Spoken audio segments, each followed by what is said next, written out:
ناظرین السلام علیکم۔ پروگرام تاریخ سے مکالمہ کے ساتھ میں ہوں صفدر رشید۔ اس پروگرام میں ہم ان عہد شاذ شخصیات سے بات کریں گے جنہوں نے پاکستان کو بنتے دیکھا اور بننے میں اپنا کردار ادا کیا۔ یہ program creating archives of intelligentsia of Pakistan Allama Iqbal open university کے تعاون سے پیش کیا جا رہا ہے۔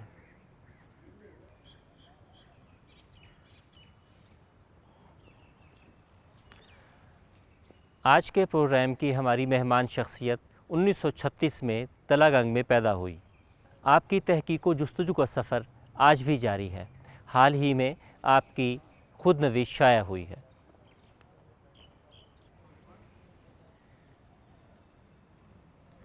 ملک عزیز کی علمی، ادبی، سیاسی اور تعلیمی تاریخ میں آپ کے کردار کو فراموش نہیں کیا جا سکتا۔ میری مراد پروفیسر فتح محمد ملک سے ہے۔ آئیے ان سے ملاقات کرتے ہیں۔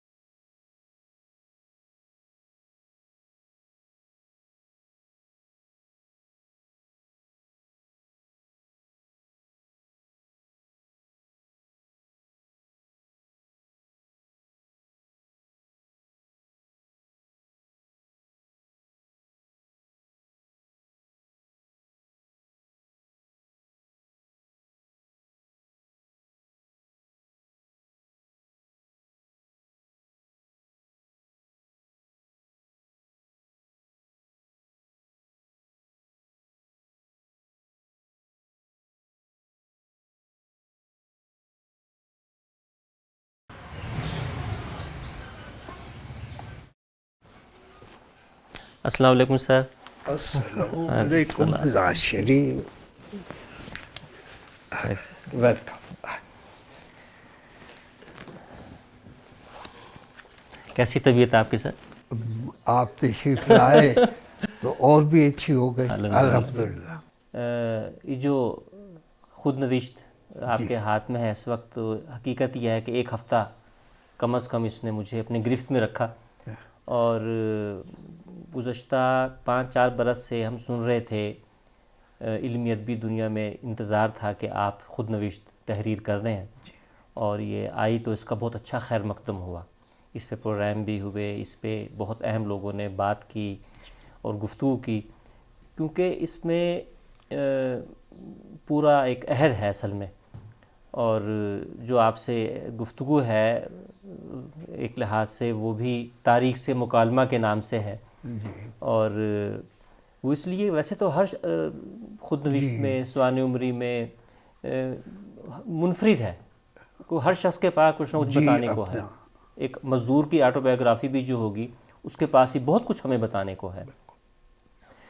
تو لیکن بہرحال اس میں جو نظر آ رہا ہے، ہم جو ذاتی طور پہ ان چیزوں کو جانتے ہیں کہ آپ کی زندگی میں تنوع بہت ہے ماشاءاللہ، یعنی ایک گاؤں کی زندگی سے شروع ہو کر ایک چھوٹے شہر سے بڑے شہر، اور پھر عالمی سطح پہ آپ کا جانا، اور تحریر میں، تقریر میں، سیاست میں، صحافت میں، علم میں، ادب میں بہت زیادہ پہلو ہیں، تو بہت کچھ سیکھنے کو اور دیکھنے کو مل رہا ہے۔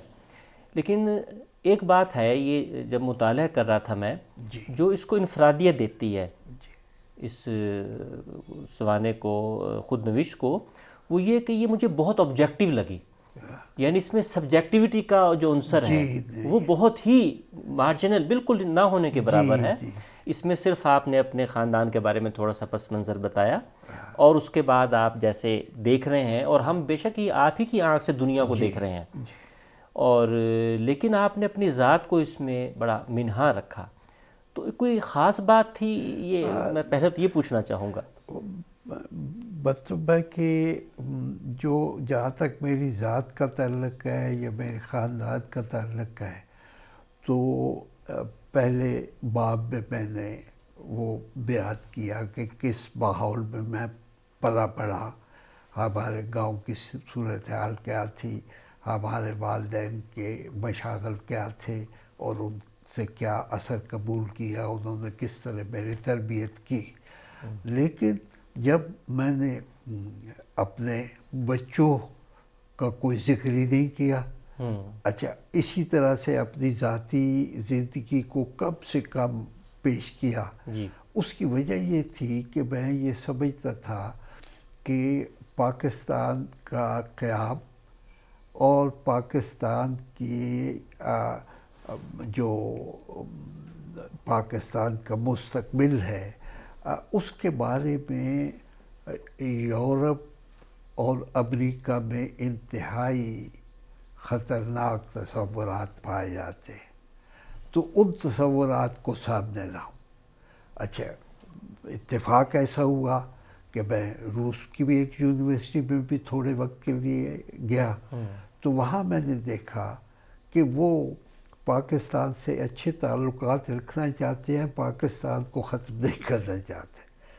تو ذہن میں یہی میرے تھا کہ میں کیا اور میری حیثیت کیا، لیکن میں نے جو کچھ دیکھا اور اپنے قوم کے مستقبل سے کسی نہ کسی طرح سے کسی تجربے مشاہدے کی نسبت کوئی تھی تو اسے قلم بند کر دیا.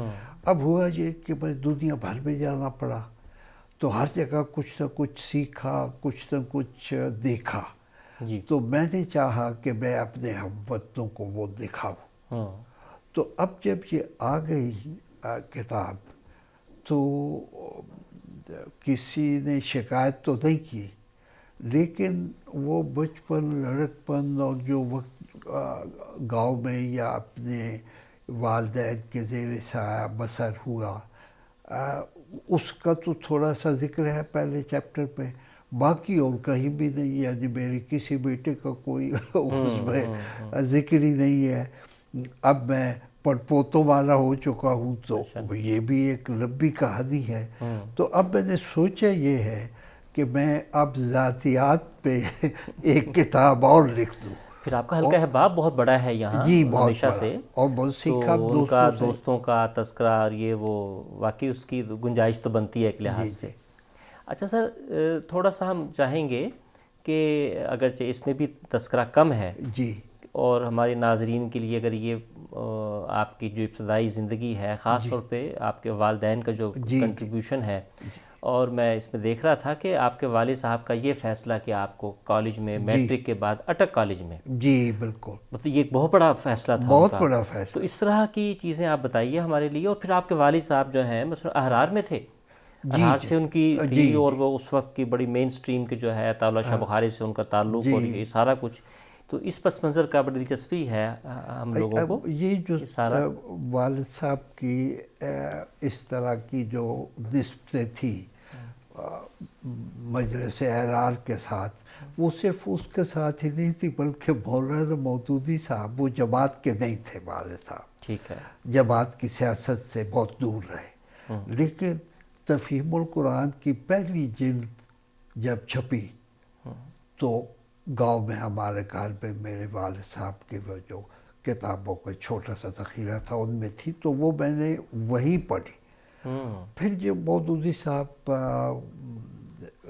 جیل میں بند کر دیا گیا تو پھر ان کے پاس بڑا وقت تھا، انہوں نے باقی کی جلدیں اپنا مکمل کی اور پوری تفہیم القرآن کی 5 جلدیں.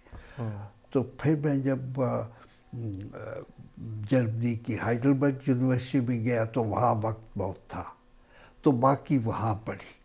تو اس طرح کا ہے کہ بھئی میرے والدین کی جو ایک طرح سے ہر شخص کے والدین جو ہے ان کے لیے قابل تعظیم ہوتے ہیں کہ یہ کوئی نئی بات نہیں ہے.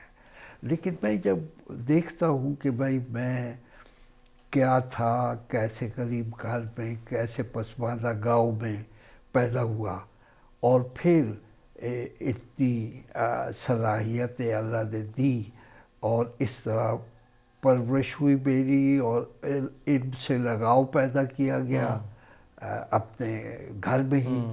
اور ایک واقعہ میں نے بیان کیا ہے بچپن کا، جی، کہ میں اتنا چھوٹا تھا جب میں نے نماز پڑھنا شروع کی.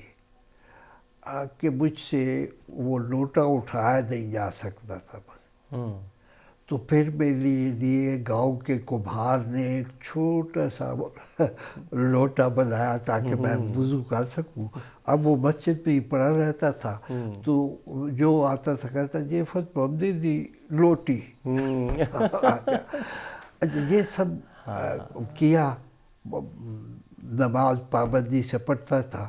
پھر ایک زمانہ آ گیا کہ آزاد ہو گئی مغرب کی نماز کے لیے اور میں گھر میں بیٹھا رہا, ہلا جلا نہیں. تو والدہ نے کہا کہ سنا نہیں آزاد ہو گئی ہے. تو میں نے کہا سنا, لیکن میں بیٹھا رہا. تو پھر غصے میں وہ کہنے لگی کہ سنا ہے تو بیٹھے کیوں ہو. تو والد صاحب میرے حویلی سے باہر نکل رہے تھے, پیچھے آئے اور بہت غور سے دیکھا تو مجھ سے کہنے لگے سونے ہو کی گل ہے. اچھا بجائے ڈانٹنے کے. تو میں نے کہا نمازیں پڑھ پڑھ کے تھک گیا ہوں. اچھا تھک گئے ہو, کوئی ضرورت نہیں نماز پڑھنے کی. وہ خود نماز پڑھنے چلے گئے. تربیت کا کیا تو انداز ہے. وہ میں کہتا ہوں کہ یہ اللہ ہی کا ایک احسان ہے, بہت سے احسانات پہ سے, کہ مجھے ایسے گھر میں پیدا کیا کہ بھئی والد خود نماز پہ جا رہے ہیں اور میں کہتا ہوں دل نہیں ہے تو بجائے ڈانٹنے سے سے پکڑ کے 2 تھپڑ لگا دیں کہ ہنستے ہیں اور سونے ہوں کہتے کہتے کہ میں بیٹھو کوئی ضرورت نہیں. آپ کی اس عمر کا خیال رکھا انہوں نے. اور پھر تو وہ جو چیز ہے وہ اس طرح کا ہے کہ آج تک میں سمجھتا ہوں کہ ابتدائی جو اپنے گاؤں پسماندہ گاؤں کی ایک چھوٹی سے فیملی کے اندر میں پیدا ہوا اور پھر تربیت پائی اپنے والدین سے. بہت اعلیٰ. تو اب تک میں سمجھتا ہوں کہ میرے لیے وہی سرچشمہ فیضان چلا. پھر ان کا جو فیصلہ ہے کہ آپ کو مقامی ارد گرد جو کالج تھے ایک دو میٹرک کے بعد وہاں داخل جائے کے بجائے انہوں نے کہا کہ وہاں بھائی موجود ہیں وہ لوگ. تو اس وقت کی جو اٹک کالج کی فضا ہے آج وہ لوگ پورے بر صغیر میں ان کی شہرت ہے, ڈاکٹر غلام جانی پاک وغیرہ. اور کیسے کیسے نابغے آپ کے کلاس فیلوز رہے, آپ کے سینئر جونیئر رہے, منو بھائی وغیرہ اور مرزا صاحب, شفقت نوی. تو اس کالج کی فضا کے بارے میں ضرور بتائیے ہمیں. اب بتاتا ہوں. اور پہلے جہاں سے آپ نے فکر شروع کیا نا کہ بھئی میرے ماموں 4 ماموں تھے. اچھا وہ اپنی بہن سے میری والدہ سے بہت محبت کرتے تھے. تو 2 تو چلے گئے فوج میں, 2 کاشتکاری کرتے تھے. اب وہ جب کالج قریب بن گیا, اتنا قریب کہ میں روز آ جا بھی سکتا تھا چکوال میں. اور ماموں جو فوجی مزاج کے تھے انہوں نے کہا کہ وہاں داخل ہو جانا چاہیے بچے کو, قریب ہے یہ وہ, کیونکہ ان کے ذہن میں یہ تھی کہ یہ ایف اے کر کے تو پھر فوج میں کمیشن کے لیے کوشش کرے گا, یہ بھی فوجی بن جائے گا. لیکن میرے والد صاحب دوسرے مزاج کے تھے. تو انہوں نے پھر ادھر جب بھیجا تو لکھا بھی ہے میں نے کہ جب مجھے داخل کرا کے لائے واپس تو وہ 4 ماموں, اچھا وہ میرے والد صاحب کو بار بار کہے نیک مختو اسی بکتے رہے آئے تھے دینے چکوالے آ گیا, تعلیم دا انتظام اس طرح دا, ایف اے تو کر لینا, آدھے جانے ملنے ملاتے رہنے. اس پہ والد صاحب نے کہا, وہ بھی ہنستے ہوئے, ان کے غصے کی پرواہ نہیں کی, کہ بھئی بات یہ کہ بچے کو پڑھنے کے لیے بھیجے ہے نا. تو کالج تو بڑا وہ ہے کیبل پور والا, اور وہاں اساتذہ اچھے ہیں. جامع مسجد میں علامہ زاہد الحسینی ہیں, ان سے بھی فیض لے گا, اندر بھی کرے گا. وہ انہوں نے بحث نہیں کی, نیک وقت تو کہتے ہوئے چلے گئے اس میں. تو اس طرح کا ہے کہ بھئی اب آج اگر آدمی یہ کہے کہ بھئی میں نے بڑی کوئی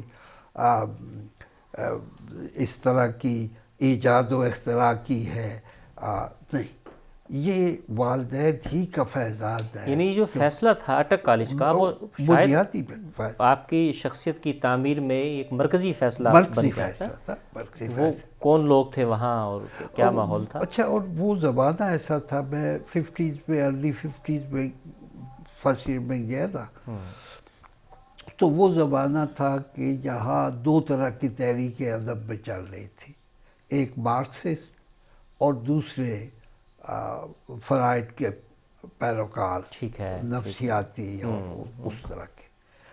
اچھا، اب وہ میں ترقی پسند تحریک کی طرف مائل تھا.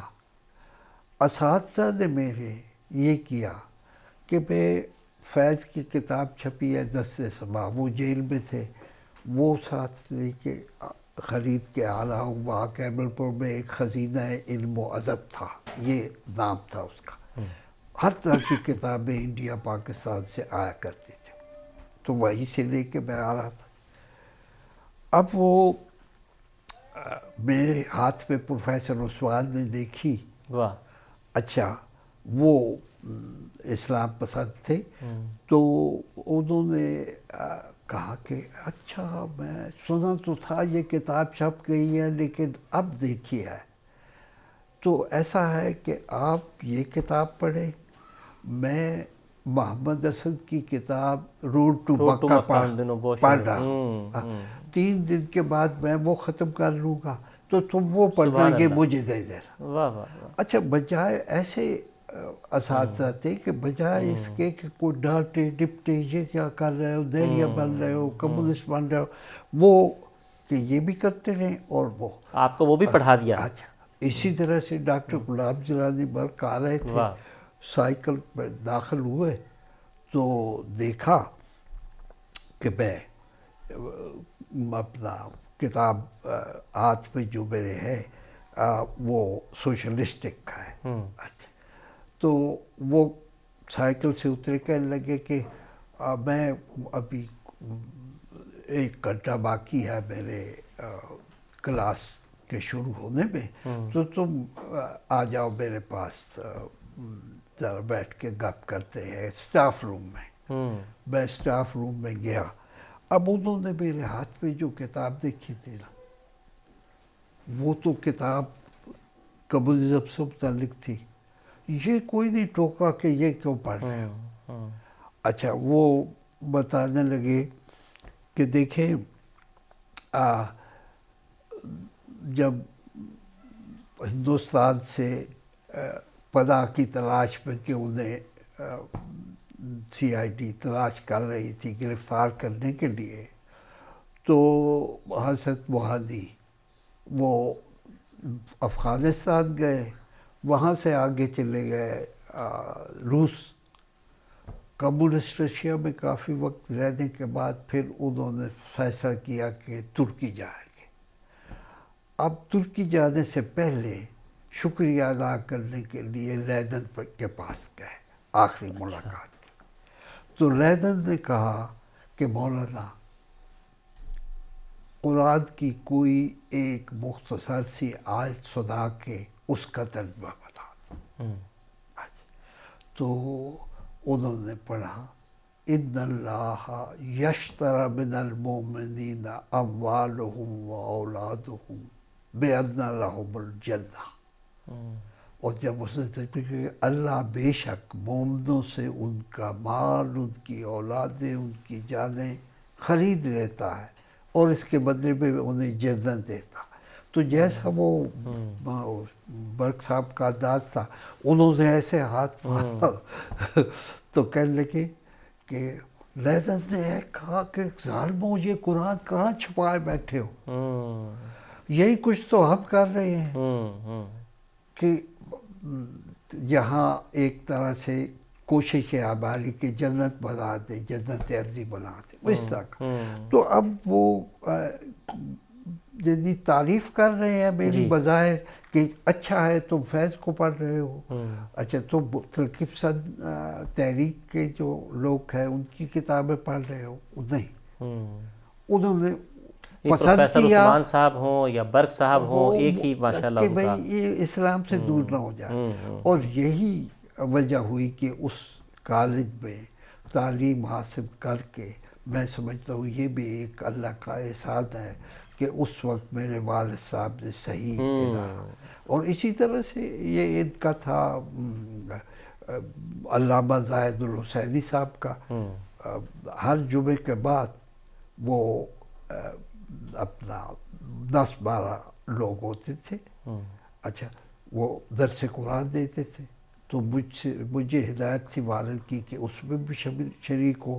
تو وہ بھی یعنی جو آپ کی شخصیت میں ایک توازن کا پہلو ہے وہ اس کی بنیادیں وہیں سے، وہ اکبر کا جس طرح شعر کا مصرع ہے، آدمی آدمی بناتے ہیں، آدمی ہی آدمی بناتے ہیں، کتابیں نہیں بنا سکتی، علم دے سکتی ہیں. تو آپ کو بہت اچھے اس کی صحبت ملی. اچھا، اسی طریقے سے صحبت آپ کو اپنے کلاس فیلوز کی شکل میں بھی ملی اٹک بہت کالج اچھے. وہ کون لوگ تھے بڑے؟ سینئر تو شفقت تنویر مرزا تھے، وہ بھی اس دنیا سے چلے گئے. اور مجھ سے فقط 1 سال آگے تھے بدو بھائی. اچھا، پھر شورش ملک صاحب چکوال سے، اچھا وہ اپنا بھائی ان کے وہاں فوج میں تھے تو چند دن کے لیے کنٹونمنٹ میں رہنے کے لیے آئے تھے بھائی سے ملنے. تو پھر یہی رہ گئے. بھائی نے انتظام کر دیا کہ ایک فوج میں ایک سول آدمیوں کی کھپت کی ضرورت تھی تو وہ اس میں.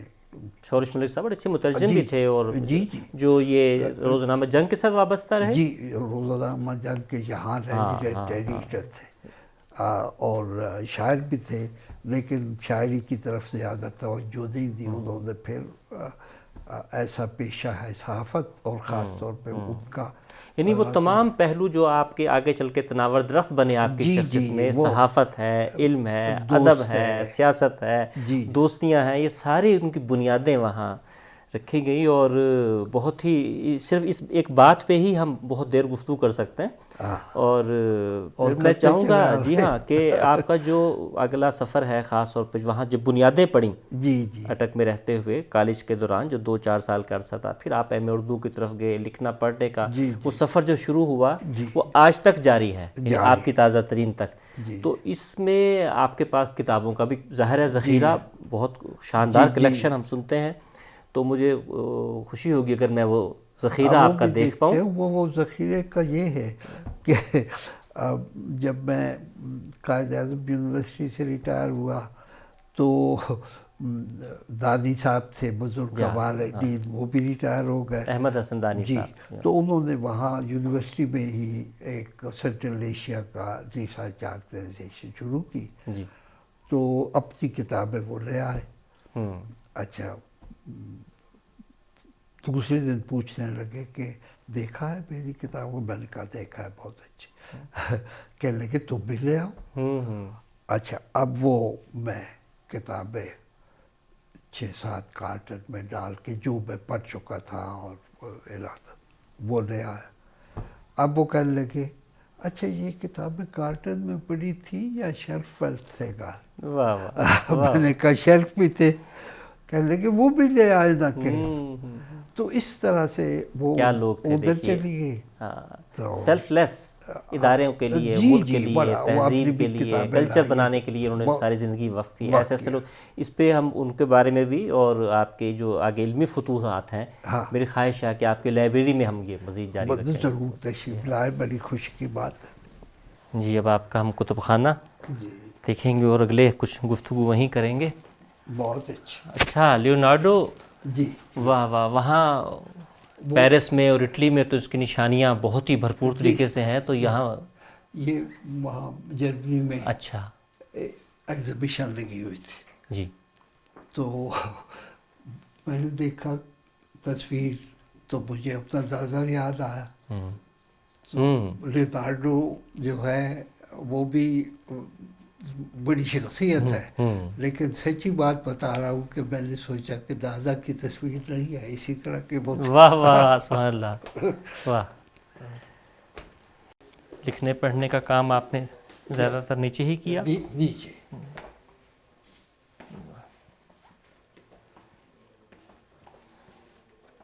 بس وہ کتابوں کی وجہ سے بڑا جی ہاں، میں یہاں اپنا کام کرتا ہوں. ٹھیک ہے. اچھا، ملک معراج خالص جی کا تذکرہ آپ کی ہم نے اس میں پڑھا خود نوشت میں، جی اور فیض صاحب بہت واضح، اور شورش ملک صاحب، اور یہ کن کی یہ ریکٹر جو آپ بتا رہے تھے فلسفے وہ؟ کے پروفیسر ہیں. اچھا، نام آپ غائب ہو گیا ذہن سے. ٹھیک ہے ٹھیک ہے. بہت ہی شباہت کچھ احمد ندیم قاسمی سے بھی ان کی ہے تھوڑی بہت. جی مین آف دا ایئر 2007 یہ آپ کو جی ساؤتھ ایشیا پبلیکیشنز کی طرف سے ہے یہ. واہ جی واہ.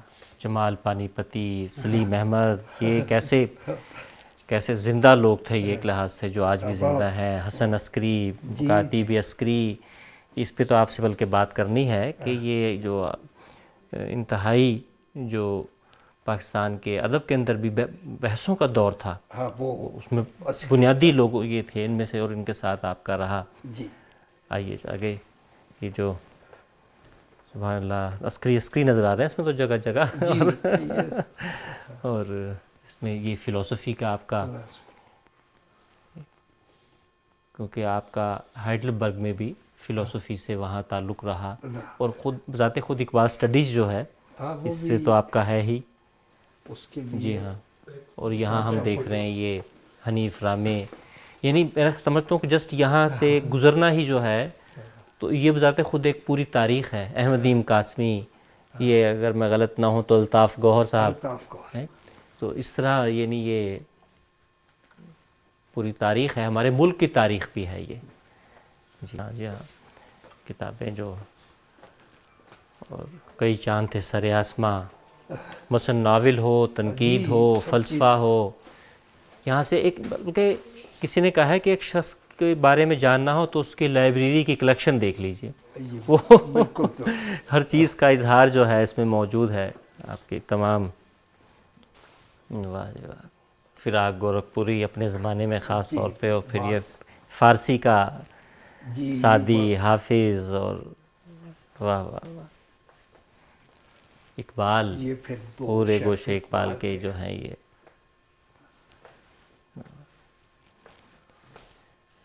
جی ہاں. خاکسار تحریک، کلچر پہ بھی آپ سے گفتگو کرنی ہے. ایک زمانے میں جو آپ کا، تو آپ نے لکھا بھی ہے کلچر کے موضوع پہ، اور جو سلیم احمد وغیرہ نے اٹھائے، قاسمی صاحب نے لکھا ہے اس پہ، تو آپ تو شریک رہے ہیں ان ساری چیزوں میں.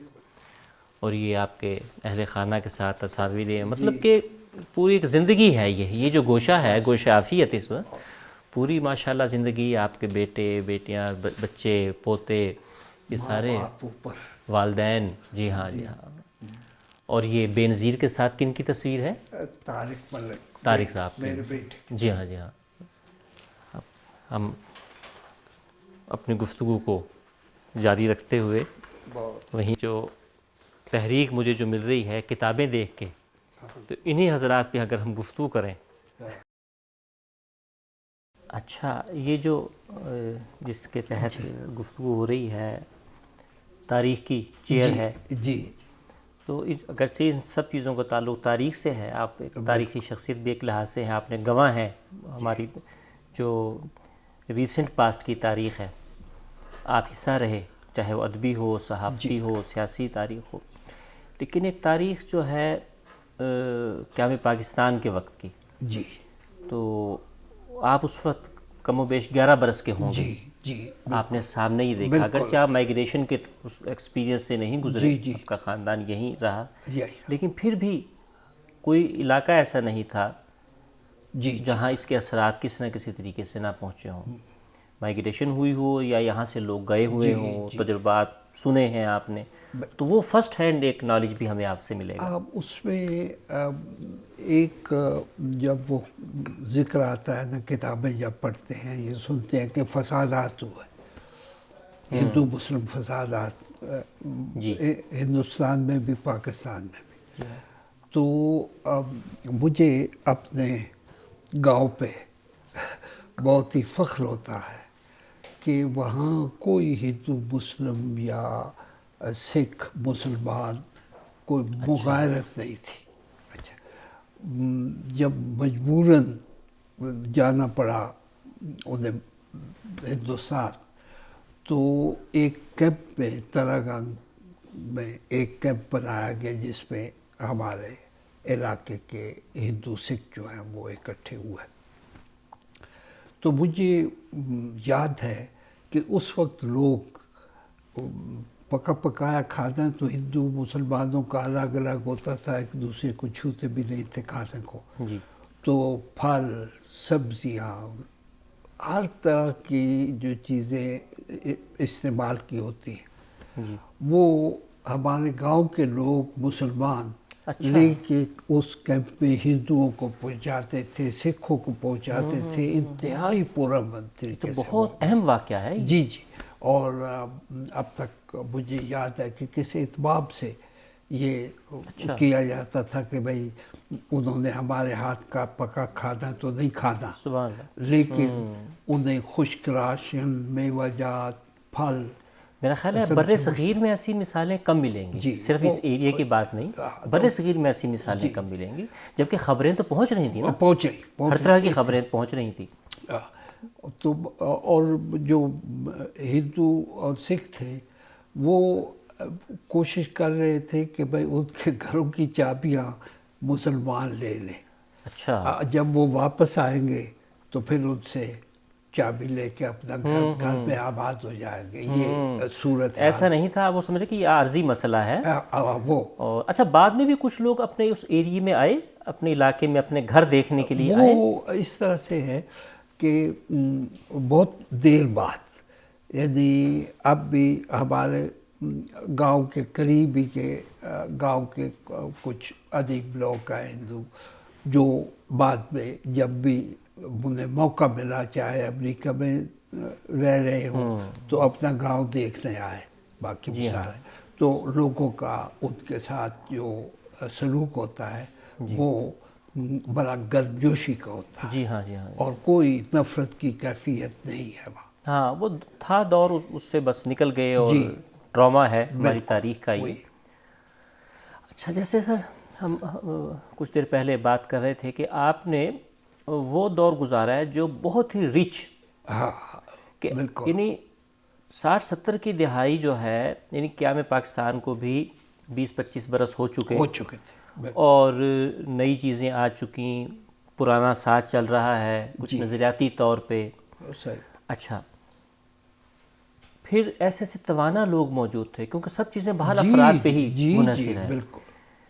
ادب میں دیکھتے ہیں تو حسن عسکری نے بحثیں چھڑی ہوئی تھی 60-70 کی دہائی میں، خاص طور پہ 60 کی دہائی میں، کالم ان کا، پھر ان سے جو متاثرہ افراد تھے وہی کہکشاں تھی پوری، سلیم احمد وغیرہ، آپ نے ان کے ساتھ گفتگو کی، آپ نے ان کے اس میں جواب میں آرٹیکلز لکھے، سلیم احمد کی موجودگی میں شاید ایک آدھ دفعہ پڑھا آپ نے، ایسا کچھ ہے۔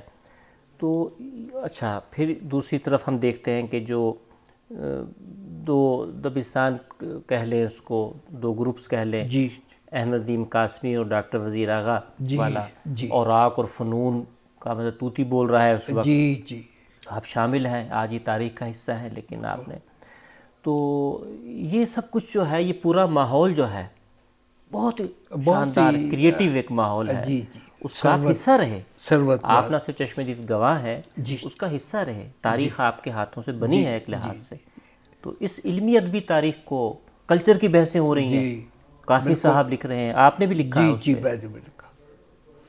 تو بات یہ کہ یہ جو دور تھا نا، اس میں مختلف نقطۂ نظر کے لوگ، یعنی عام طور پہ تو تقسیم کرتے ہیں نا ادب برائے ادب اور ادب برائے زندگی، یہ تو چلا آ رہا تھا قیام پاکستان سے پہلے متحدہ ہندوستان میں، یہ تھا یہ ویسے.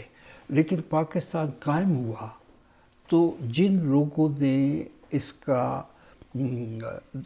خوش آمدید کہی، خیر مقدم کیا پاکستان کے قیام کو، اور اسے بٹوارہ نہیں کہا، تقسیم نہیں کہا، قیام پاکستان کہا، تو ان کا ایک خاص گروپ تھا جو محمد اسد عسکری، سلیم احمد، انتظار حسین، یہ سارے لوگ جو تھے یہ سمجھتے تھے کہ صحیح معنوں میں ہمیں آزادی ملی ہے اور ہم اب اپنی تہذیب کے مطابق ایک نیا خطہ زمین تو مل گیا ہے، اس میں واقعتاً صحیح معنوں میں پاکستان قائم کریں گے، نظریاتی طور پہ علمی طور.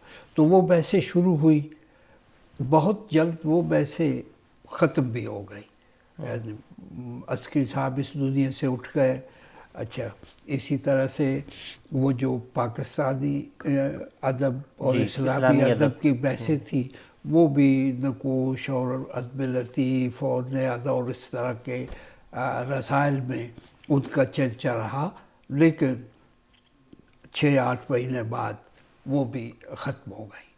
اس کے بعد سے جو زمانہ شروع ہوا ہے، میں سمجھتا ہوں کہ وہ ایک طرح کا منفی قسم کے رد عمل کا زمانہ ہے، اور اب یہ سارے لوگ رہے نہیں، اس دنیا سے رخصت ہو گئے جنہوں نے اسلامی ادب اور پاکستانی ادب کی بحثیں چھیڑی تھی. تو اب بھی میں سمجھتا ہوں کہ ان کے اٹھائے ہوئے جو سوالات تھے اور جو بحثیں تھیں انہیں ختم نہیں ہونا چاہیے تھا، آگے بڑھتے چلے جانا چاہیے. لیکن بعد کی نسلیں جو ہے وہ اپنے الگ ادبی مسلک کو لے کے آگے بڑھی، اور ان کے ادبی مسلک پہ جو کام ہوا ہے اس سے بھی ہماری تہذیب ثروت مند ہوئی ہے. تو ادیبوں نے، میں سمجھتا ہوں کہ جس طرح طلوع پاکستان کا خیر مقدم کیا اور ایک نئی دنیا آباد کرنے کے کام کا آغاز کیا، بھلے سے وہ آخر تک نہیں پہنچ سکی، ان کے ساتھ ہی رخصت ہو گئی، لیکن وہ ہماری تاریخ کا ایک درخشندہ باب ہے. اور جب بھی ہم تحریک پاکستان کے خواب و خیال کی روشنی میں پاکستان کی تعمیر کا کام شروع کریں گے تو ادب کی دنیا اور فنون لطیفہ کی دنیا کے وہ بڑے لوگ جنہوں نے ایک نئی دنیا آباد کرنا چاہی تھی یہاں، ان کے کام کو سامنے رکھ کے وہیں سے آگے بڑھیں. جی ہاں. اچھا، آپ خاص طور پر احمد ادیم قاسمی کے قریب رہے، آپ کا ذاتی تعلق سے لے کر فکری بھی، اور بالکل. تو انہیں کیسا آپ نے؟ نہایت اچھے آدمی تھے، اور ترقی پسند ادبی تحریک میں جو چند لوگ ترقی پسند ہونے کے باوجود دیندار بھی تھے، وہ ان میں ان کا نام نمایاں ہے ندیم صاحب کا. جی. پھر احمد ادیم قاسمی کا کام صرف اپنی تخلیقی شخصیت تک محدود نہیں ہے، بلکہ انہوں نے پھر اپنے تصورات کو نئی نسلوں تک منتقل کرنے کی خاطر رسائل و جرائد، کالم بھی لکھے، مضامین بہت ہیں، پھر تنقید ہے اور کچھ نہ کچھ، کہہ سکتے ہیں لکھتے چلے آئے. تو میں سمجھتا ہوں بہت ہی اچھا دور تھا وہ. اب یہ ہے کہ اب لوگ لکھ رہے ہیں، ایک سے ایک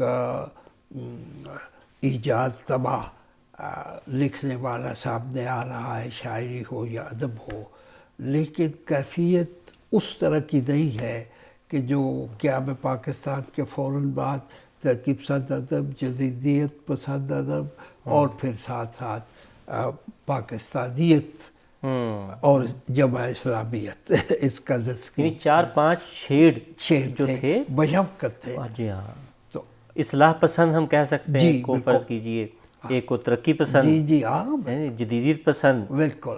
اور جیسے آپ نے بات کی کہ اٹک کالج میں اس وقت جو ہے فرائڈ سے متاثر حضرات بھی تھے، فلسفے سے پڑھنے کے طلباء میں، اساتذہ میں تو تھے ہی، اس کے اثرات ظاہر ہے. ایک پورا ماحول تھا کہ جس میں ساری چیزیں جو ہیں یہ اکٹھی چل رہی تھیں. اور اس وقت مثلا آپ نے کیمل پور کا ذکر کیا تھا، تو کہیں یعنی سیاست نہیں ہوتی تھی، سالانہ مشاعرے ہوتے تھے. یہ دعوت شرکت کی دینے کی خاطر شاعروں کو راول پنڈی اور پشاور سے بلایا جاتا تھا. قریب تھے اٹک کے، ایک طرف پنڈی اسلام آباد، دوسری طرف پھر پشاور تک کی دنیا. تو بڑے بڑے شاعر آتے تھے، اور ان شعراء میں یہ کوئی تعصب نہیں بلکہ کہ یہ حلقہ ارباب ذوق کا ہے، یہ ترقی پسند کا ہے، یا یہ سرکار پرست ہے. سبھی آتے تھے، اور علمی رویہ تو یہی ہے، یہی تھا. اور سیاست نہیں تھی، طالب علموں میں سیاست نہیں تھی. ان کی انجمنیں جو تھی وہ علم و ادب سے متعلق ہوتی تھی خالص. بعد میں پھر یہ زمانہ آیا اور زوال ہوا، جماعت اسلامی اور سوشلسٹ اور ترقی پسند گروہ آپس میں ایک دوسرے سے لڑائی میں مزہ لینے لگے. نتیجہ یہ کہ یونیورسٹیاں کالج بند ہونے لگے فسادات کی وجہ سے. اس حوالے سے بلکہ میں آپ سے آگے چل کے بات کروں گا، کیونکہ آپ کا تعلق تدریس سے بہت زیادہ رہا ہے. آپ کی جو اولین کالج کی سطح سے لے کے یونیورسٹی میں پھر آپ کا ریکٹر بننا، میں آگے چل کے اس پہ آتا ہوں. اگر ہم اسی جیسے علمی اور ادبی فضا کی اس دور کی ہم بات کر رہے تھے، یہی وہ دور ہے جو پاکستان کا سیاسی حوالے سے بھی بہت ہی بھرپور دور ہے. اس میں بھی اسی طریقے سے، کیونکہ سوسائٹی کا کوئی بھی شعبہ ہو جب وہ عروج پہ ہوتا ہے تو ہر جگہ عروج پہ آتی ہے. غالباً حسن عسکری نے ہی ایک جگہ لکھا ہے کہ ماش کی چنے کی دال کی غالباً 80 ڈشیں بھی اسی سوسائٹی میں ہوں گی جہاں تاج محل ہوگا. بالکل ٹھیک. یہ دونوں ترقیاں ایک ہی عہد کے اندر ممکن ہوتی ہیں. زوال ہوتا ہے تو ہماگیر زوال ہوتا ہے، اللہ رحم کرے. ہم اس طرح سے زوال میں تو نہیں ہیں، لیکن جو عروج تھا 70 کی دہائی والا وہ بہرحال نہیں ہے. تو اور ماضی کو یاد کرنا اس لیے ضروری ہے کہ اس سے انسپیریشن ملے گی ہمیں، اور آج اس کا تسلسل ہے. اور آج اگر ہمارے کچھ مسائل ہیں، سماجی ہوں یا سیاسی ہوں تو اخلاقی ہوں، اس کی جڑیں بہرحال ہمارے ریسنٹ پاسٹ میں ہیں. بالکل. اس کو سمجھنا، اس پہ بات کرنا ضروری ہے، جس کے آپ عینی گواہ ہیں چیزوں کے. تو یہ جو دور ہے جس میں ہمارے ملک کا ایک حصہ بھی علیحدہ ہوتا ہے، یہ ناخوشگوار واقعہ بھی ہے. وہ آپ نے دیکھا بھٹو صاحب کا آنا اور چھانا سے سب باتیں، پھر ان کے خلاف جو ہوا یہ دور پورا. اور بلکہ اس سے بھی اگر پہلے کہیں کہ آپ حنیف رامے سے آپ کی قربت جو سبب بنتی ہے آپ کے اس کوچے میں قدم رکھنے کی، اور آپ کی بات کی بڑی اہمیت تھی. آپ کو بھٹو صاحب ذات خود آپ کی بات کو ویٹیج دیتے تھے بہت سے معاملات میں. تو ایک مثلا جو دانشورانہ پیپلز پارٹی میں اس وقت کی ایک ایلیمنٹ تھا، تو یہ ایک خوشائند بات ہے کہ ہماری سیاسی جماعتوں میں دانشوروں کو ساتھ دے کے چلنا، جس کا آج بہت کمی محسوس ہو رہی ہے. تو اس وقت آپ جیسے لوگ جب موجود تھے، آپ سے بات چیت ہونا، آپ کی رائے طلب کرنا، رائے دینا، آپ کی رائے کو اہمیت دینا، تو اس سارے اس کو حنیف رامے سے لے کر بھٹو صاحب تک کچھ ایسے منفرد واقعات ہوں گے جو ہمارے سامنے نہیں ہیں لیکن آپ کے سامنے ہیں. ہاں جی، جو دور ہے یہ اس اعتبار سے ہماری تاریخ کا روشن ترین باب ہے کہ مثلا اب آج کل ہماری سیاست میں یہ مسئلہ بنا ہوا ہے کہ مجھے مروا دیں گے، مجھے قتل کرنا چاہتے ہیں. کیا بچپنا بات ہے. بھٹو صاحب پہ سانگڑ پہ کارانہ حملہ ہوا، سانگڑ میں ملتان میں قاطرانہ حملہ ہوا، میں نے تو کسی تقریر میں ان کو نہیں سنا مجھے مارنا چاہتے ہیں، مجھے مار دیں گے، ان کا ذکر ہی نہیں ہوتا تھا کہ بھئی ذاتی طور پہ مجھے ختم کرنا چاہتے ہیں یا زندہ سے دیکھنا چاہتے ہیں۔ یہ اپنی ذات کو مسئلہ بناتے ہی نہیں تھے اس زمانے میں سیاستدان۔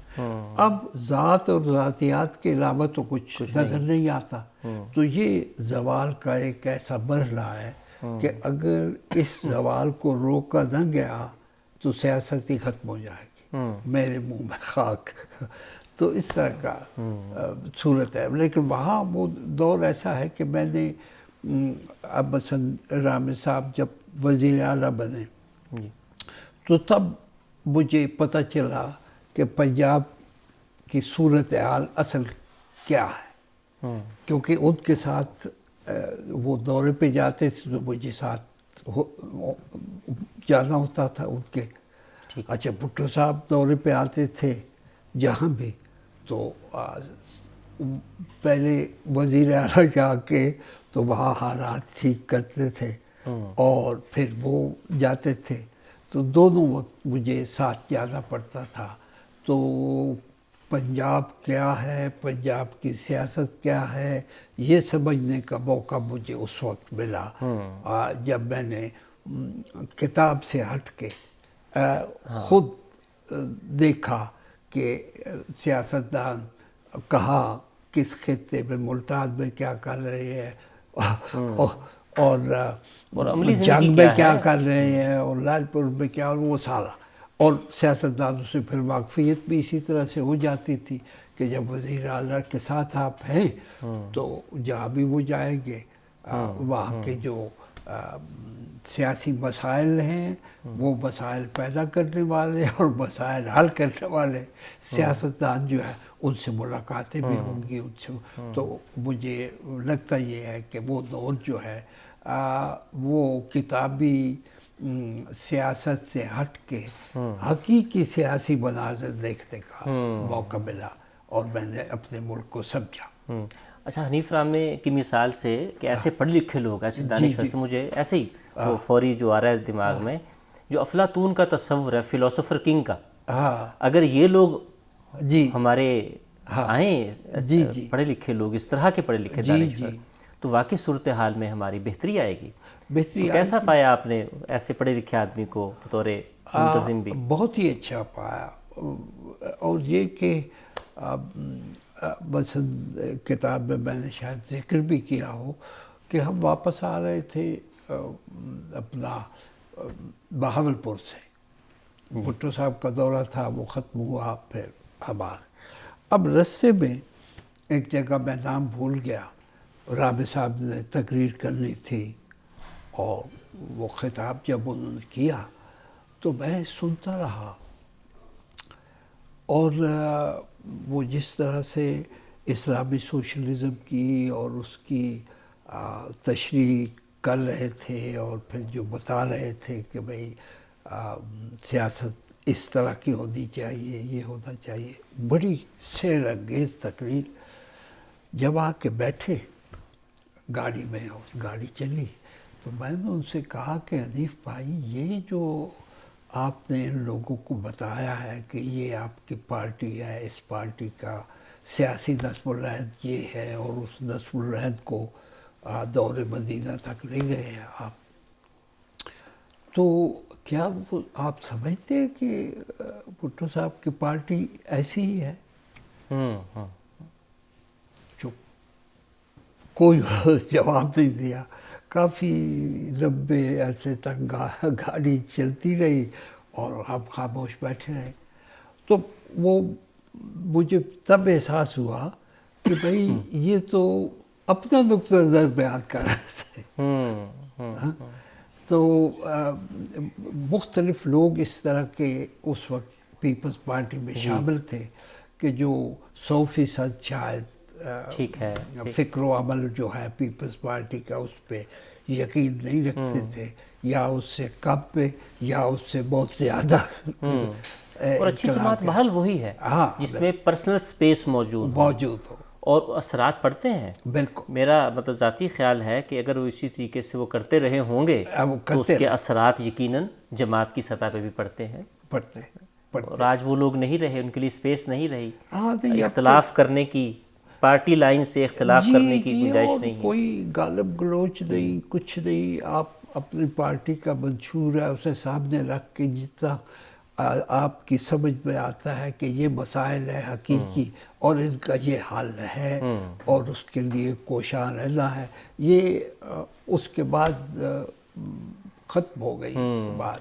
بھٹو صاحب کو بہت قریب سے دیکھا آپ نے جلسوں جی میں, آپ کے کتاب میں ذکر ہے کافی ان کا, تو کوئی ایسا منفرد واقعہ؟ ایک واقعہ ایسا ہے کہ ایک بہت ہی اچھا ان کے پرسنل سٹاف میں جو سرکاری لوگ ہوتے ہیں نا, تو بہت ہی اچھا آدمی تھا, یہی راولپنڈی کا تھا.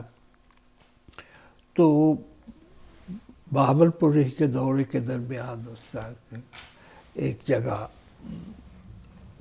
خطاب بھٹو کا تھا پارٹی کے لوگوں کے ساتھ, تو وہ بھی کھڑا تھا, باقی سٹاف بھی جس طرح کھڑے ہوتے ہیں. بھٹو صاحب بیٹھ کے گفتگو سن رہے تھے لوگوں کی بات. اب وہ جس طرح ہوتا ہے کہ لوگ ایک دوسرے سے لڑنے جھگڑنے پر شروع ہو جاتے ہیں, کوئی حق میں آیا کسی کے, کوئی خلاف ہے, تو اس طرح سے صورت پیدا ہو گئی کہ بھئی اٹھ کے ہر کسی نے اپنا نقطہ نظر بیان کرنا تھا, اس سے مختلف نقطہ نظر والے بھی آ گئے, تو لڑائی جھگڑے کی صورت پیدا ہوئی دونوں میں. تو وہ جو آدمی تھا بھٹو صاحب کے سٹاف کا, اس کے چہرے پہ ایسی ہنسی آئی حقارت آمیز کہ یہ کیا.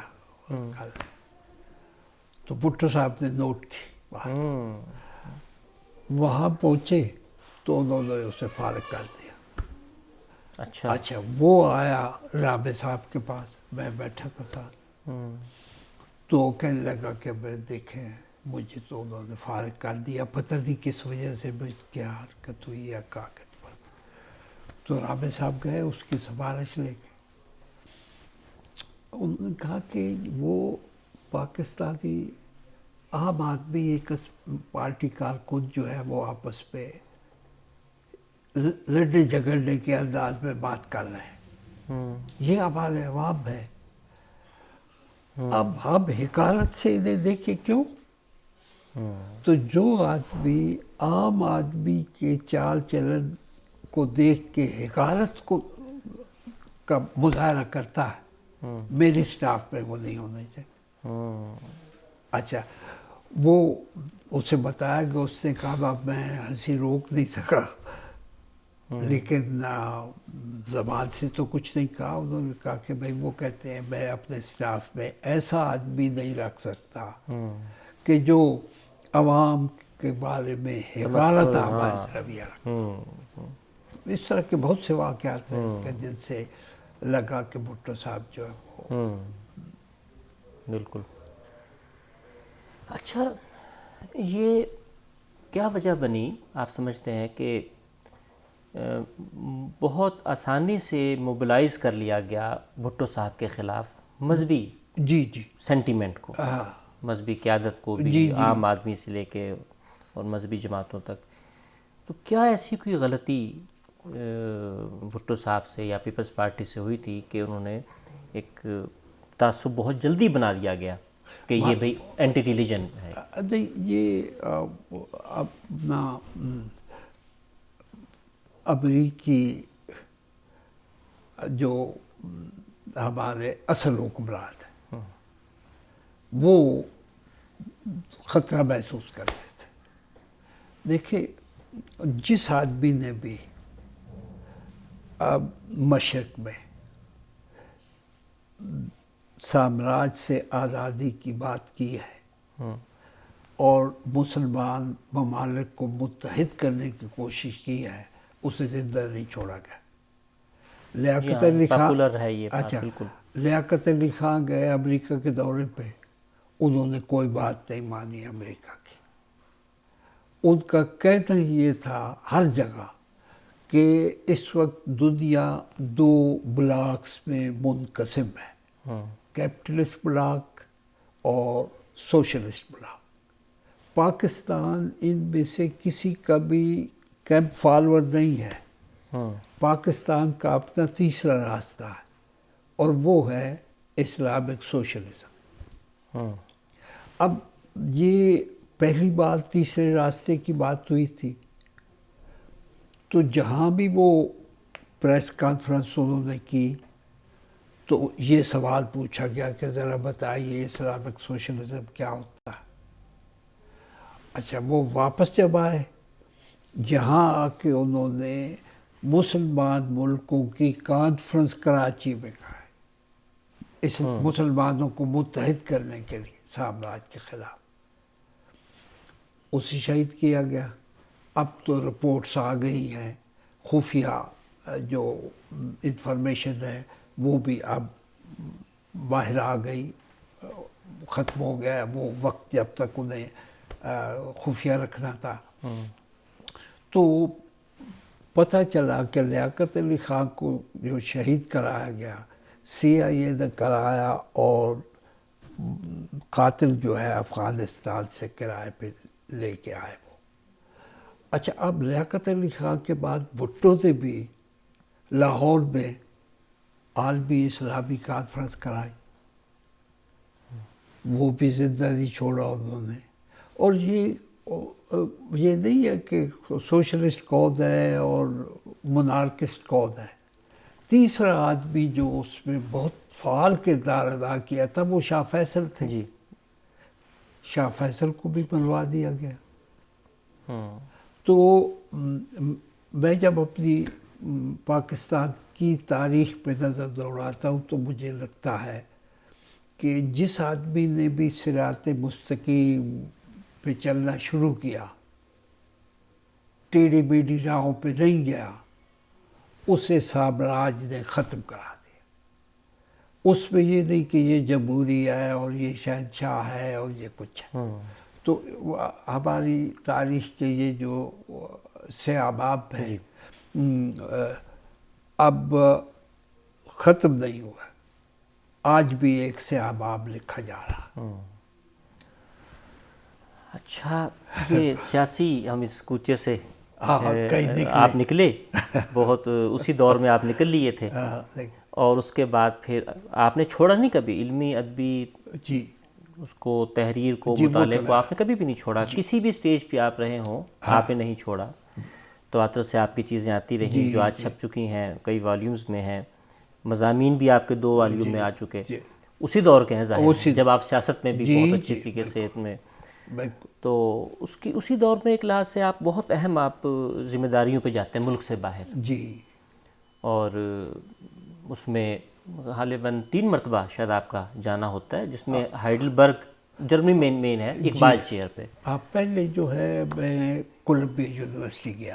اچھا، یہ پیپلز پارٹی کا ہی دور حکومت ہے۔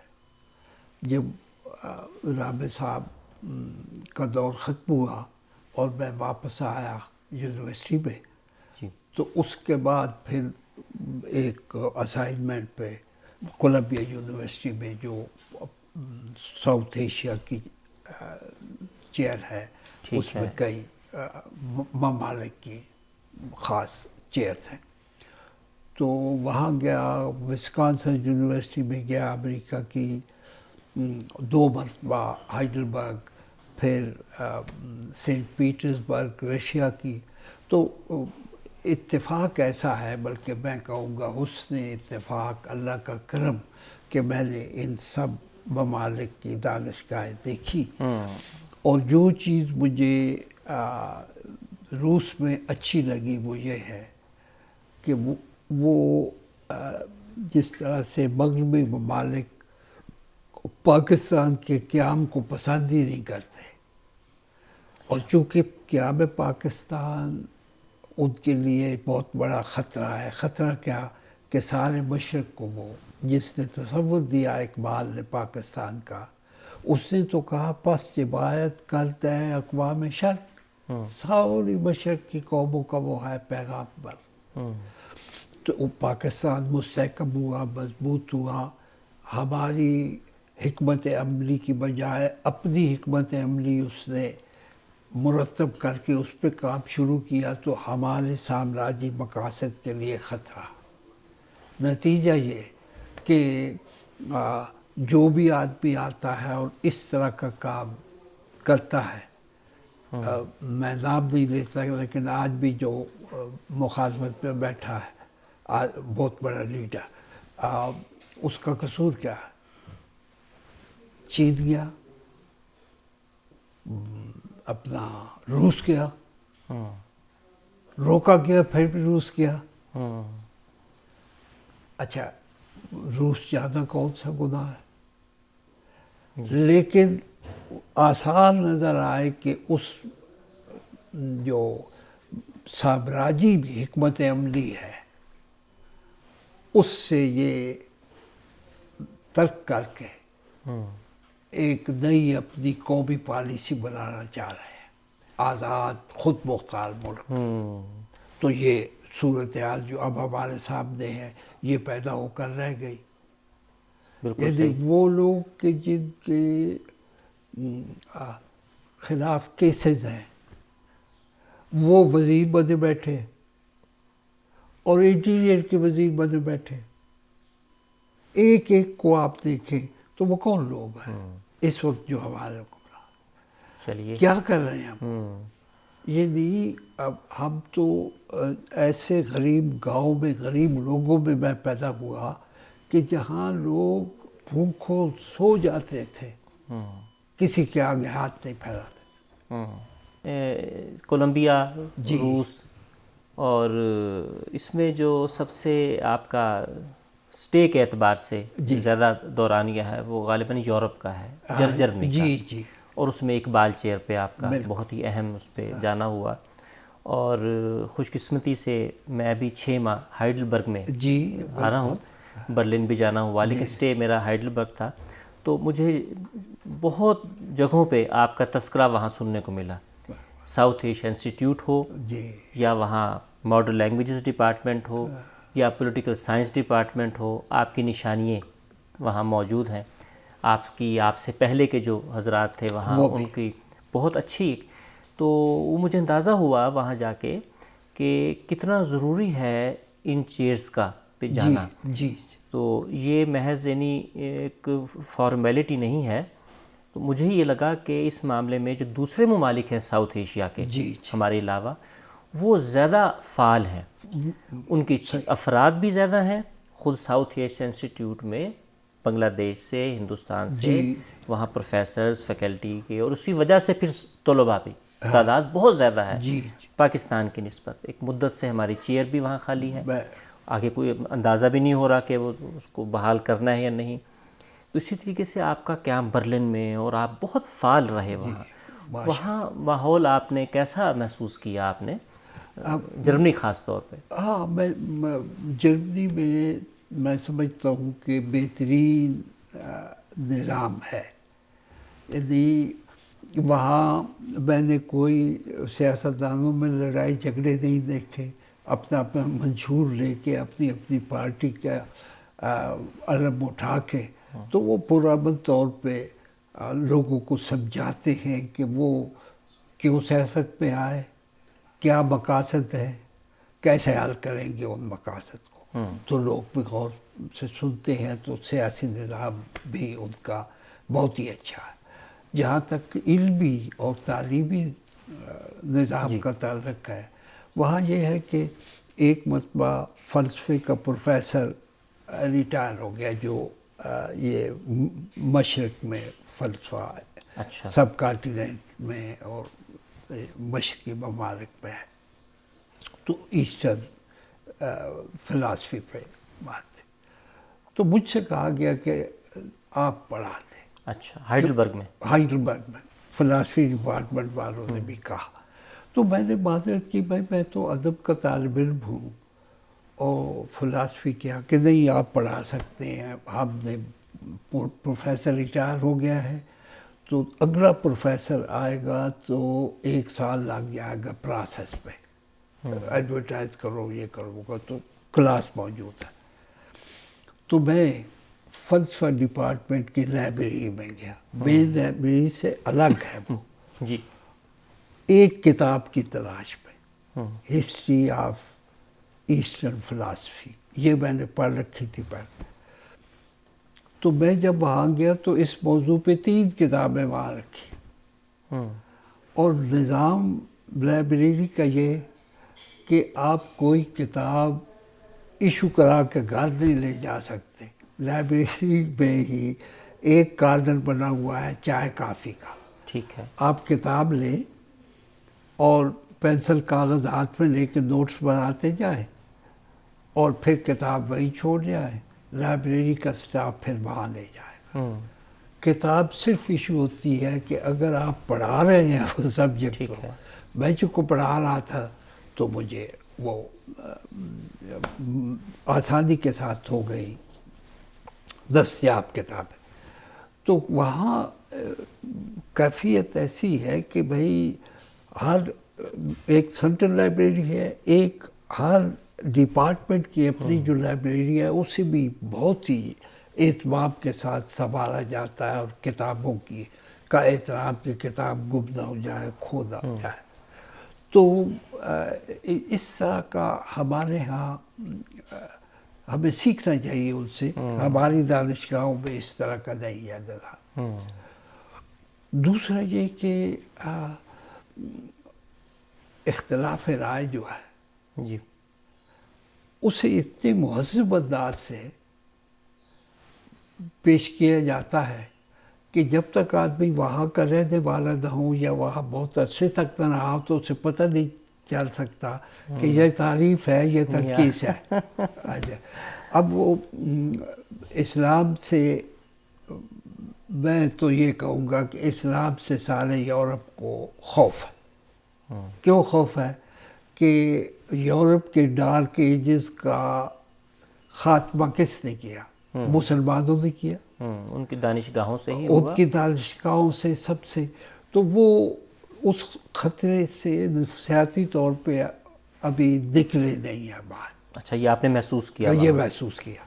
اور پاکستان کا قیام جو ہے وہ انہیں خطرہ نظر آتا ہے کہ اگر آج نہیں تو کل اقبال کے اصل دکھائے ہوئے اصل راستے پر چل نکلیں گے تو پھر صرف پاکستان نے پوری اقوام مشرق کے لیے اس کا جو پیغام ہے اس پہ عمل شروع ہو جائے گا.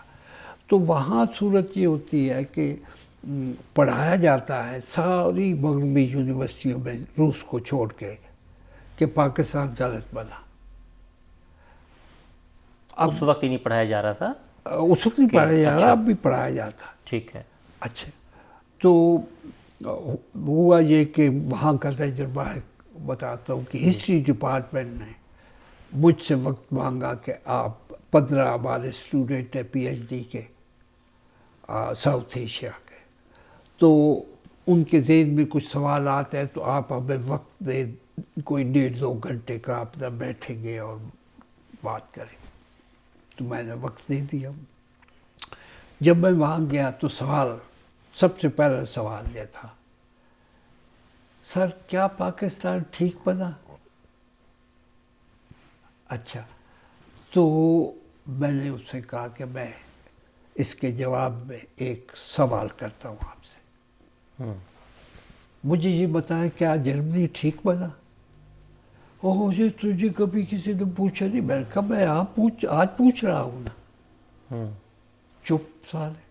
میں نے کہا جرمنی غلط بنا ہے.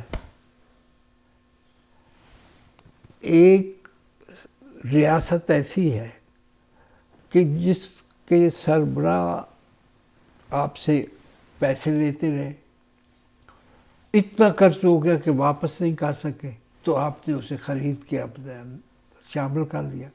روس کی سرحد پہ، فرانس کی سرحد پہ ایک بڑا علاقہ آپ نے جنگ کر کے ان سے چھین کے لیا. تو پاکستان نہ تو کسی جنگ کے نتیجے میں فتوحات میں آیا ہے، نہ خریدا گیا ہے کوئی علاقہ.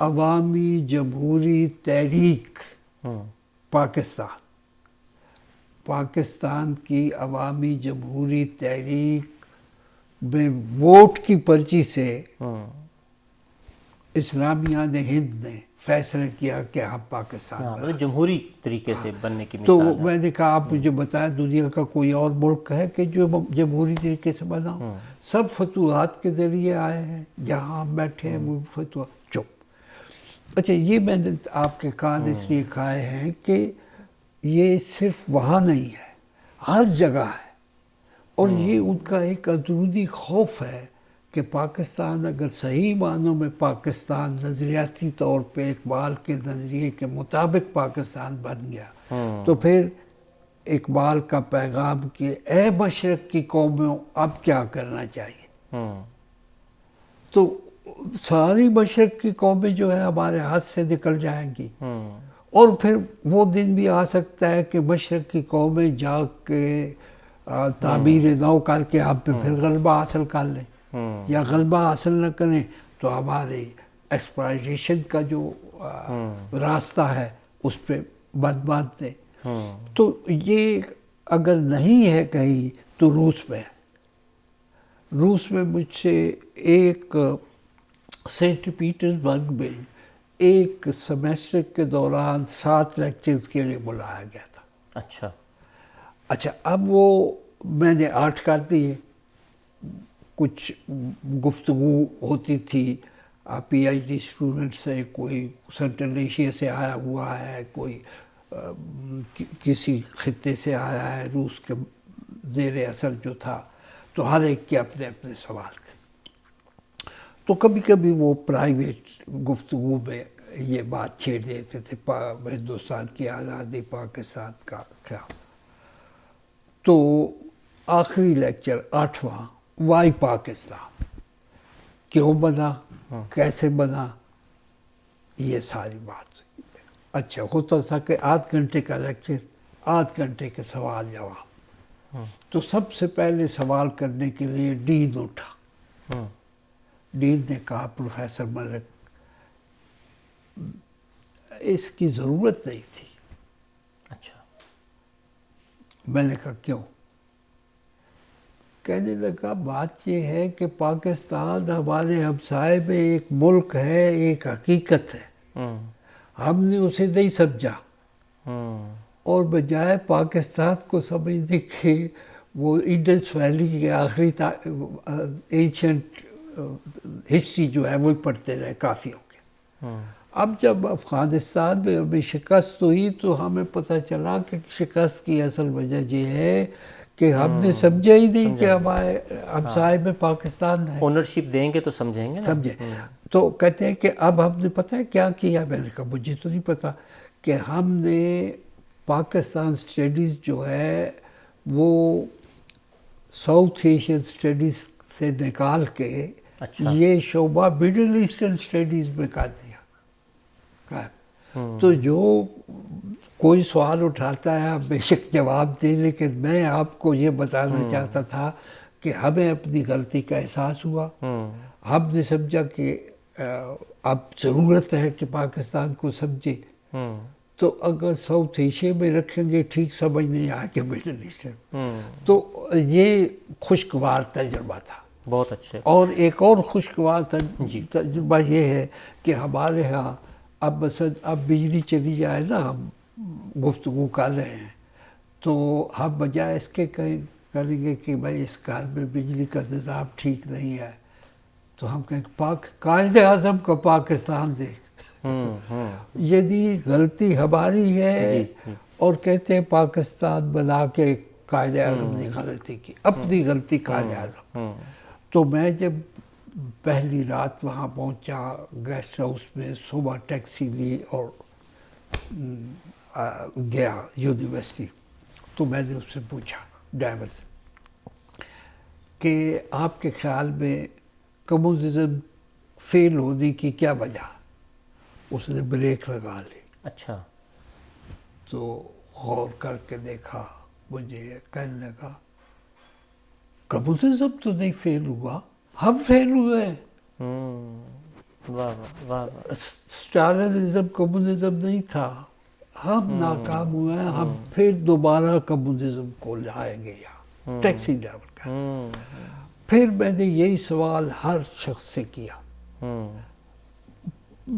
فیکلٹی کا جو پروفیسر رشیدوف مسلمان ہی تھا، وہ اپنا ملا تو میں نے اس سے کہا چائے کا کپ پیتے ہوئے کہ کمیونزم کیوں فیل ہوا؟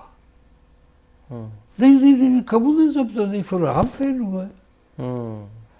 اچھا پھر میں نے یہ بنا لیا طریقہ کہ ہر ایک سے پوچھوں، دکاندار سے جو میرا، ہر ایک کا ایک ہی جواب تھا، ہم فیل ہوئے ہیں.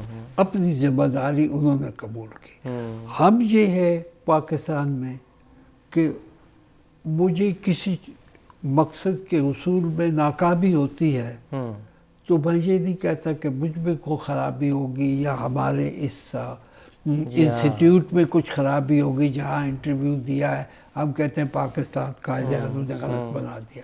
تو یہ وہاں بہت ہی قیمتی بات ہے، اور اگر اس بنیاد کو تسلیم کر لیا جائے کہ بنیاد غلط ہوتی ہے تو یہ بات بہت دور تک جائے گی اور بہت سی چیزوں پہ اس کا اطلاق ہوگا. یہ آپ کا یورپ کا قیام خاص طور پہ اتنی اس کی پرتیں ہیں کہ بہت ہی اس پہ دل چاہ رہا ہے باتیں کرنے کو. اچھا ایک اگر چھوٹی سی ہم بات کر لیں آگے بڑھنے سے پہلے، کہ وہاں ایسا تو نہیں کہ ہماری جو ہے، ہماری جو سفارت خانے ہیں ان کا تعاون رہا ہو آپ کے ساتھ؟ کیونکہ وہاں دیکھنے میں آیا ہے، آپ نے بھی ذکر کیا اس بات کا، کہ دوسرے ممالک بہت تعاون کرتے ہیں سرگرمیوں میں، پاکستان ڈے پہ، لائبریری کے لیے، اسکالرشپس کے لیے، آپ کی سرگرمیوں پہ بہت تعاون ہوتا ہے. تو وہاں ہمارے اداروں کا اور سفارتکاروں کا کوئی مثبت رول رہا اس حوالے میں؟ بات یہ کہ جب سے ریٹائرڈ فوجی جرنیل سفیر بننے لگے تو تب سے ہندوستان ہم سے بہت آگے نکل گیا ہے، اور جتنا یہ پراپیگنڈا پاکستان کے خلاف کے غلط بنا ہے یہ سب وہاں سے آتا. اچھا. فوجی جرنیل جب بنتا ہے تو اس کی میں نے یہ دیکھا کہ صرف ایک دلچسپی ہوتی ہے کہ شام کو سپورٹس کرے، کھیلے کودے.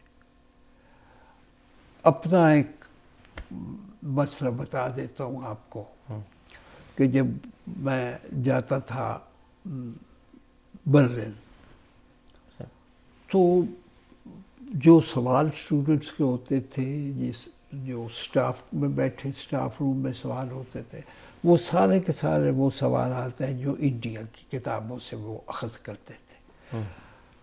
انڈیا کا برلن میں ایک سفارت خانے میں ایک کلچرل ونگ تھا. اچھا. پھر شہر کا سب سے بڑا جو بازار ہے اس کے درمیان ایک پرائیویٹ طور پہ انہوں نے انڈین ایمبیسی نے اپنا کلچرل سینٹر بنایا ہوا تھا، جس میں ہندوستان میں چھپنے والی کتابیں، اخبارات سب موجود ہوتے تھے، اور لوگوں کو اٹریکٹ کرنے کے لیے ایک انڈین کھانوں کا بھی ریسٹوران سا بنا ہوا تھا چھوٹا سا. پاکستان کا کوئی بھی، یعنی اب کتاب میں بھی لکھا کہ کوئی آدمی تھا ہی نہیں ایمبیسی میں کہ جو کلچرل معاملات کو کرے. ٹھیک ہے. میں نے بے نظیر بھٹو کو خط لکھا، وزیر اعظم تھی. ٹھیک ہے. سفیر ہی جا رہے تھے، ان کے ہاتھ دستی بھیجا تھا کہ یہ صورتحال ہے، اور ہمارے سارے سفارت خانوں میں اگر کہیں نہیں ہے تو کلچر کا اتاشی ضرور ہونا چاہیے، اور اگر مہربانی کریں تو ابھی برلن میں تو ایک بھیج ہی دیں. انہوں نے بھیج دیا، آیا نہیں. اچھا وہ سفیر صاحب آئے ہائیڈلبرگ دکھانے کے لیے کچھ دوستوں کو، تو میں نے کہا کہ سنا ہے کلچر عطاشی کی ایک پوزیشن کریٹ کر دی گئی ہے. ہاں کر دی گئی ہے، لیکن میں نے سوچا کہ ایک کمرشل عطاشی اس پہ کرتے ہیں، بجائے کلچر کی جگہ کمرشل. کلچرل عطاشی پرائم منسٹر نے کر کے بھیجا کہ اپوائنٹ کریں، انہوں نے کمرشل عطاشی کر دیا کیونکہ انہیں کوئی مطلب ہے احساس ہی نہیں. حالانکہ کلچر کے پیچھے اکنامکس خود بخود آئے گی. بہت سی چیزیں ایسی ہوتی ہیں. یعنی ایک ذرا آپ کو بتا دیتا ہوں، کتاب میں بھی ہوگا کہ ایک سوئٹزرلینڈ کی خاتون وہ اسلام پہ پاکستان پہ کام کر رہی تھی. اس کا تھیسس ہفتہ آ کے ہمارے گھر بھی رہی وہاں ہائیڈر پر. تو وہ اس کا تھیسس مکمل ہو گیا، چھپا نہیں کہیں سے. وہ وہاں ایک ہاؤس آف ورلڈ سویلائزیشن قسم کا ادارہ ہے برلن میں. تو دیکھا کہ وہاں اشتہار لگا ہوا ہے کہ ہم اسلامی دنیا کے جتنے تہذیبی ادارے ہیں ان کی شائع کی ہوئی کتابوں کے لگا رہے ہیں اسٹال 2 مہینے کے لیے. میں گیا وہاں، اب اسٹال لگا ہے تو ایک کمرہ ہے جس کے بعد لگا وہ لاہور. ٹھیک ہے. لاہور انڈیا. اچھا. نیچے آگے ملتان انڈیا. اچھا میں سب دیکھ کے تو منتظمین کی طرف گیا کہ بھائی یہ تو دونوں لاہور پہ ہیں، تو آپ نے کیسے یہ کر دیا؟ انہوں نے مجھے کتاب دکھائی، اسی خاتون کی کتاب تھی. تو اس نے اس کا نام کر دیا تھا اللہ's انڈیشین گارڈن، اللہ کا ہندوستانی باغ. تو میں نے اسے فون کیا کہ بھئی یہ آپ کی کتاب کا یہ عنوان. تو اس نے کہا میں معذرت چاہتی ہوں، لیکن یہ کہ میں نے پوری کوشش کی، کوئی چھاپنے پہ تیار نہیں تھا. تو یہ ایک انڈین یہاں ہے سوئٹزرلینڈ میں بک شاپ بھی ہے اور کتابیں چھاپتے بھی ہیں، لیکن انڈیا کی ہونی چاہیے. تو میں نے سوچا کہ اللہ کا ہندوستانی باغ اس کا نام رکھ دیا کہ اسلام بھی کچھ تھوڑا سا ہو ٹائٹل میں. تو باقی تو سارا وہی ہے، مختلف شہر ہوں گے، دہلی وغیرہ، اس میں پھر ملتان اور لاہور. اچھا. تو میں وہاں سے پھر ایمبیسی گیا. پیدل کا رستہ ہے، یعنی آدمی 8 گھنٹے میں واک کرتے ہو. جب وہاں گیا پتہ چلا کہ 2.5 مہینے سے وہ ہے، ابھی 15 دن اور صرف رہنی ہے، 3 ماہ کے لیے وہ ایگزیبیشن تھی. ایمبیسی کی کسی آدمی کو اس کی خبر ہی نہیں ہے اور کوئی ادھر گیا ہی نہیں ہے. تو میں نے کہا کہ بھائی آپ ضرور وہاں جائیں، دیکھیں، اور صورتحال، کیونکہ یہ تو پھر کہیں اور بھی لگے گی تو لکھا ہوا وہی رہے گا، تو کم از کم ملتان اور لاہور کو تو انڈیا سے نکالے. وہ بعد میں گیا تو پتہ چلا کہ کوئی نہیں آیا وہاں ایمبیسی سے، واکنگ ڈسٹینس میں. تو میں پھر گیا. میں نے کہا یار کیوں نہیں گئے آپ وہاں؟ جی اس طرح یہ مصروفیت آ گئی تھی، وہ آ گئی تھی وہ. تو یہ حال ہے ہمارا کہ ہم سفارتکاری نہیں کرتے، اپنی صحت بنانے کے لیے وہاں کھیل کود. آپ جیسے لوگ جو گئے علمی سفارتکاری، وہ اپنے اس پہ رہے، تو بس اللہ کرے یہ چیئرز ہماری ہوں، بحال ہوں. اچھا، چیئر سے جو ہے کہ آپ اس وقت جو ہے جی علامہ اقبال اوپن یونیورسٹی میں جی اقبال کے نام پہ، جی جی وہاں چیئر، ہماری خوش قسمتی کہ آپ اس میں پہلے آپ اس چیئر پہ تشریف لائے، اقبال چیئر آن تصوف اینڈ مسلم تھاٹ، جی اس پہ آپ ایک برس سے کم ہو گئے اس میں ہیں، اور میری خواہش ہوگی کہ ہم ناظرین کو بھی دکھائیں، ہاں اور اب ہم وہاں ٹھیک اس طرف بڑھتے ہیں بہت اور وہاں مزید آپ سے سوال کچھ ہوں بہت گے، آپ سے مزید سیکھنے کا موقع ملے گا۔ آپ کی بات